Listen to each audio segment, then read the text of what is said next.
The ghost మూవీకి అధికారిక merchandising భాగస్వాములమని ప్రతివాదనలు వినిపించడం ఈ కేసులో ఓ ట్విస్ట్. తన వ్యక్తిగత హక్కులకు భంగం కలిగిస్తున్నారంటూ సినీ నటుడు నాగార్జున ఢిల్లీ హైకోర్టులో పిటిషన్ వేశారు.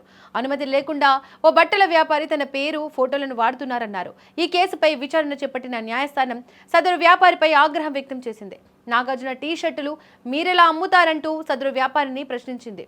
ఫోటోలను వాణిజ్యపరంగా వాడుకునే అధికారం మీకు ఎవరిచ్చారంటూ నిలదీసింది. ది ఘోస్ట్ సినిమాకు తాము అధికారిక మర్చండైజింగ్ భాగస్వాములమని వ్యాపారి తరపు న్యాయవాది శృతి అయ్యర్ వాదనలు వినిపించారు. కాబట్టి కేసు నుంచి మినహాయింపు ఇవ్వాలని అభ్యర్థించారు. ఓ మార్కెటింగ్ ఏజెన్సీ ద్వారా ప్రొడక్షన్ హౌస్తో తమకు ఒప్పందం ఉందని, నాగార్జున స్వయంగా ఆ వస్తువులను ప్రమోట్ చేశారని స్పష్టం చేశారు. దీనిపై నాగార్జున తరపు న్యాయవాది అభ్యంతరం వ్యక్తం చేశారు.